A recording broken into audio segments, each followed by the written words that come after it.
Welcome back. We're following some breaking news amid Israel's war with Hamas after that surprise attack yesterday. NBC's Courtney Kube joins me now with more on what she's learning. Courtney, we talked about this about an hour and a half ago, so what have you learned since then?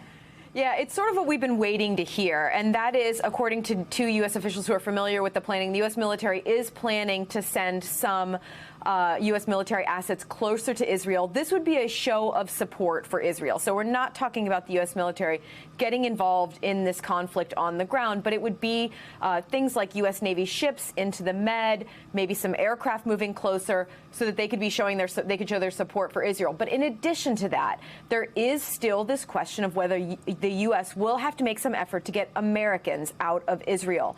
These Navy ships, these assets being closer to Israel will make that planning a little bit easier. And then if there is some sort of an ordered departure, some sort of an evacuation ordered, then they will have more assets there in the ready. Now, I have to stress, as you know, Jen, you know this well, you know this probably a lot better than I do.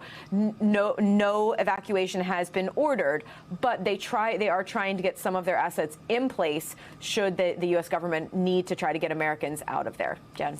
It's significant. They're always planning in the federal government, so that's certainly a sign of that. And it sounds like, I mean, this is pretty quick to move 24 hours after these attacks to show a sign of support, to make sure they're ready in the event they need these ships there. And it sounds like they're also preparing to maybe ask Congress for more assistance, too. So that's another piece that we'll all be watching for.